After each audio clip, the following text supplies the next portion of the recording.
इस फिल्म की शुरुआत होती है रशिया की एक प्रिजन वैन को दिखाने से, जिसमें बैठे कुछ कैदियों को जेल ले जाया जा रहा था। पर रास्ते में फ्यूल डलवाने के लिए इस वैन को रोक दिया जाता है, जिसके साथ सभी कैदियों को भी हल्का होने की इजाजत दी जाती है। पर जाते समय जब गार्ड सभी कैदियों की गिनती करता है तो एक कैदी कम होता है। गार्ड फौरन उसे ढूंढते हुए जब वॉशरूम के पीछे देखता है तो वहां हमें मूवी का मेन कैरेक्टर क्रेवन दिखाया जाता है, जिसके बाद उन सभी को वैन में बैठाकर जेल लाया जाता है। जेल में आने के अगले दिन जब क्रेवन एक्सरसाइज कर रहा होता है तो उसे जेल के कुछ बदमाश कैदी छेड़ने लगते हैं, लेकिन क्रेवन उन्हें ही सबक सिखा देता है और इस मारपीट के बाद जेल के गार्ड क्रेवन को जेल के वार्डन के आगे पेश करते हैं, जहां पर क्रेवन अपने पैरों तले एक शिकार किए हुए शेर की खाल देखता है। तो वह वार्डन से कहता है कि जानवरों का शिकार करना गलत है, लेकिन यह सुनकर वार्डन को गुस्सा आ जाता है। पर इससे पहले वार्डन कुछ कर पाता, क्रेवन उस पर हमला कर देता है और उसी शेर के दांत से वार्डन को घायल कर उसकी जान ले लेता है, जिसके बाद क्रेवन पुलिस की गोलियों से बचते बचाते वहां से भागने लगता है। और क्रेवन की इतनी जल्दीबाजी देखकर हमें पता चलता है कि वह कोई आम इंसान नहीं है, जिसके बाद वह जेल की दीवार पार करके दूसरी तरफ आ जाता है, जहां से उसका दोस्त उसे जहाज में बिठाकर वहां से दूर ले जाता है। अब यहाँ पर यह खुलासा होता है कि क्रेवन असली कैदी नहीं था, बल्कि वह यहाँ एक कैदी को मारकर जेल में आया था और वार्डन को मारकर भाग निकला। जिसके बाद कहानी पास्ट में चली जाती है, जहां हम 12 साल पीछे एक स्कूल में क्रेवन और उसके भाई डिमिट्री को देखते हैं और आज उनके फादर निकोलाई उन्हें स्कूल से लेने आते हैं। पर रास्ते में निकोलाई उन्हें बताता है कि तुम्हारी माँ की अपनी बीमारी से लड़ते लड़ते डेथ हो गई है। पर क्रेवन इस सब का जिम्मेदार अपने फादर को ही मानता है, क्योंकि अगर निकोलाई ने बिजनेस से ज्यादा अपनी फैमिली का ख्याल रखा होता तो शायद उनकी माँ बच जाती। लेकिन निकोलाई तो बस इसे भगवान की मर्जी बताता है और इस बात को यहीं खत्म कर देता है। पर वह उनसे कहता है कि आज मैं तुमको शिकार पर ले जाऊंगा। खैर, दूसरी तरफ हमें एक लड़की दिखाई जाती है जिसका नाम कैलिप्सो है, जिसका सपना है कि वह अपनी नानी की तरह एक अच्छी टैरोट कार्ड रीडर बने। इसीलिए उसकी नानी उसे अपने कुछ खास कार्ड्स देती है और साथ ही एक छोटी सी बॉटल देती है, जिसके अंदर एक ऐसी दवा है जो गहरे से गहरे जख्मों को कुछ ही पलों में भर सकती थी। और ये नुस्खा पीढ़ी दर पीढ़ी चलते हुए अब कैलिप्सो के पास आ गया था। उधर हम निकोलाई को देखते हैं, जिसे आज शेर न मिलने पर वह एक हिरन को मार देता है, क्योंकि निकोलाई एक शिकारी है और शिकार करना ही उसका बिजनेस है। आज रात ये लोग यहीं टेंट लगाकर रहते हैं कि शायद अगले रोज इन्हें कोई अच्छा शिकार मिल जाए। अब सूरज निकलते ही वो शिकार पर निकल जाते हैं, पर तभी अलेक्सेई नाम का एक शिकारी उनसे मिलने आता है और निकोलाई से पार्टनरशिप पर काम करने की बात करता है, लेकिन निकोलाई उसे मना कर देता है और उसे यहाँ से भाग जाने को कहता है। पर इस बातचीत के दौरान डिमिट्री और क्रेवन जंगल में काफी दूर आ जाते हैं, पर अचानक से इनके सामने एक शेर आ जाता है। क्रेवन जैसे ही अपने भाई को बचाते हुए शेर पर गन तानता है तो शेर क्रेवन पर हमला कर देता है, पर तभी निकोलाई भी वहां आ पहुंचता है और शेर पर 3 से 4 बार गोली चलाता है ताकि वह शेर क्रेवन को छोड़ दे। पर शेर क्रेवन को अपने साथ ही ले जाता है।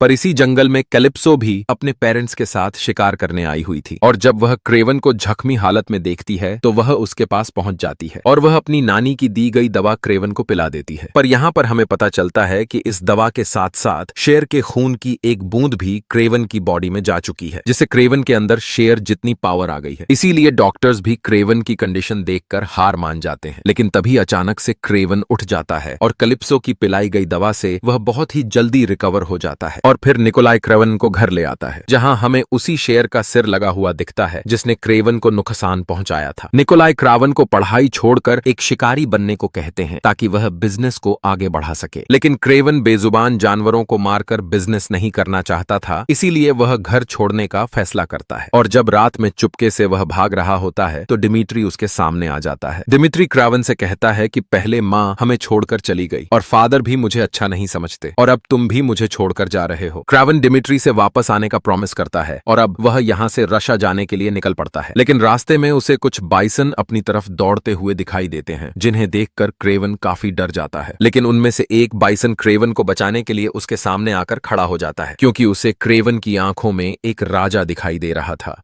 अब क्रेवन बाइसन से बचकर सीधा उस घर तक पहुंचता है जहां वह बचपन में अपनी माँ और भाई के साथ छुट्टियां मनाने आया करता था। रात को जब क्रेवन को भूख लगती है तो वह शिकार करने की कोशिश करता है और यहीं हमें क्रेवन की असली ताकत का पता चलता है, क्योंकि क्रेवन एक नॉर्मल इंसान से काफी ज्यादा ताकतवर और चालाक हो गया था। लेकिन तभी क्रेवन को दूर से गोली चलने की आवाज सुनाई देती है और जब वह एक पेड़ पर चढ़कर देखता है तो उसे 2 हंटर्स नजर आते हैं जो बाइसन का शिकार कर रहे थे। यह देखकर क्रेवन भागकर उन शिकारियों के पास पास जाता है और उनसे कहता है कि तुम इन बाइसन का शिकार मत करो और उन्हें वहां से भाग जाने को कहता है। लेकिन यह सुनकर शिकारी हंसने लगते हैं, पर क्रेवन कुछ ही पलों में उनको जान से मार देता है। कहानी अब वापस आती है प्रेजेंट में, जहां क्रेवन जेल से भागकर अपने जंगल वाले पुराने घर में लौट आता है। वहां सब कुछ वैसा ही होता है, लेकिन अब क्रेवन के इरादे बिल्कुल बदल चुके होते हैं। थोड़ी देर बाद उसे कुछ शिकारियों की आवाज सुनाई देती है। ये लोग जंगल में जानवरों का शिकार कर रहे होते हैं। क्रेवन फौरन वहां पहुंचता है और देखता है कि वो लोग एक जानवर के सींग काट रहे हैं। ये देखकर उसका खून खौल उठता है। जब वो उन्हें रोकता है तो वो लोग गाड़ी लेकर भाग जाते हैं, लेकिन क्रेवन जल्दी से गाड़ी पर चढ़ जाता है। फिर वह एक एक करके सबको मार देता है, किसी को भी जिंदा नहीं छोड़ता। उनमें से एक खास आदमी बच जाता है और अपने ऑफिस में चला जाता है, मगर वहां पहुंचकर उसे ये देखकर हैरानी होती है कि क्रेवन तो उससे पहले ही वहां मौजूद होता है। क्रेवन हंटर लिस्ट वाली किताब देखकर उसका नाम ढूंढता है, लेकिन पहले उसे वो नाम नहीं मिलता। इस पर वो कहता है, तेरा तो कोई नाम भी नहीं है इस किताब में। लेकिन कुछ ही देर बाद उसका नाम मिल जाता है और क्रेवन बिना देर किए उसे भी मार डालता है। अब क्रेवन ने फैसला कर लिया होता है, इस हंटर बुक में जितने भी नाम हैं वो सब उसके निशाने पर हैं। उसका मिशन होता है कि सबको खत्म करके जंगल को आजाद करना है। दूसरी तरफ कलिप्सो अपनी मां के अंतिम संस्कार में होती है। वो काफी उदास नजर आती है। जब वो वहां से जाने लगती है तो क्रेवन उसके सामने आता है। उसके हाथ में टैरोट कार्ड्स और वही शीशे की बोतल होती है। क्रेवन कहता है, मैं वही हूं जिसे तुमने जिंदगी दी थी। कलिप्सो पहले थोड़ा हैरान होती है, लेकिन उसे सब कुछ याद आ जाता है। अब कलिप्सो के पास भी हंटर्स की लिस्ट होती है। दोनों का मिशन एक जैसा होता है, इसलिए वो क्रेवन का साथ देने का फैसला करती है। अब वो दोनों मिलकर एक टीम बन जाते हैं और शिकारियों को खत्म करने की प्लानिंग करते हैं। उधर हम अलेक्से को देखते हैं। उसका एक आदमी आकर बताता है कि क्रेवन नाम का कोई आदमी उनके शिकारियों को मार रहा है। अलेक्से को यह सुनकर गुस्सा नहीं आता, बल्कि वो ठंडे लहजे में कहता है कि अब वक्त आ गया है कुछ कर दिखाने का। फिर वो दूसरी गैंग के लोगों के पास जाता है। उनसे कहता है, तुम्हारा लीडर क्रेवन के हाथों मर गया, अब मैं तुम्हारा नया बॉस बनने जा रहा हूँ। कुछ लोग मान जाते हैं, लेकिन कुछ इनकार करते हैं। तब अलेक्से अपना असली रूप दिखाता है। वो अपने जिस्म से वो बायोमैकेनिकल ट्यूब्स निकाल देता है, जिनकी वजह से वो इंसानी सूरत में था। ट्यूब्स निकालते ही वो एक डरावना राइनो बन जाता है। ये देखकर बाकी सब लोग उसे अपना बॉस मान लेते हैं। इसी दौरान डिमिट्री का बर्थडे होता है। उसके लिए एक पार्टी रखी गई होती है। पार्टी के दौरान अचानक कुछ गुंडे वहां हमला कर देते हैं। डिमिट्री डर के मारे टेबल के नीचे छुप जाता है, जबकि उसका पिता निकोलाई बहादुरी से उनका सामना करता है। फिर वो डिमिट्री को उसकी बुजदिली पर डांटता है और कहता है, अगर अब भी नहीं बदला तो कब बदलोगे। दूसरी तरफ रूस की जेल में एक खौफनाक हंटर घुस आता है। वो एक ऑफिसर को हिप्नोटाइज करता है, उसकी आंखों में देखता है और बिना कुछ कहे उसे मार देता है। फिर वो वहां से निकलकर क्रेवन को ढूंढने चला जाता है, जैसे उसे किसी खास शिकार की तलाश हो। इधर क्रेवन अपने भाई डिमिट्री का बर्थडे मनाने उसके घर आता है। टेबल पर सब लोग हंसते बोलते हैं, लेकिन क्रेवन थोड़ा सीरियस नजर आता है। डिनर के दौरान उनका बाप निकोलाई आता है। वो क्रेवन से कहता है कि अब वक्त आ गया है कि वो फैमिली का इलीगल बिजनेस संभाले, लेकिन क्रेवन साफ मना कर देता है। उसे अपने तरीके से जीना पसंद है। अगली सुबह क्रेवन नोटिस करता है कि डिमिट्री घर में नहीं है। उसे शक होता है और वो तुरंत तलाश में निकल पड़ता है। सीसीटीवी फुटेज चेक करता है और देखता है कि कुछ गुंडे उसे उठाकर ले जा चुके हैं। क्रेवन उनका पीछा करता है, लेकिन वो लोग हेलीकॉप्टर में भाग जाते हैं, जिसके बाद क्रेवन मदद लेने के लिए कलिप्सो के पास जाता है। कलिप्सो तुरंत उसकी मदद के लिए तैयार हो जाती है। गुंडों में से एक टर्किश आदमी भी होता है, जिसे ढूंढने के लिए क्रेवन निकल पड़ता है। उसके बाद वो अपने वालिद निकोलाई के पास जाता है और उससे $20 मिलियन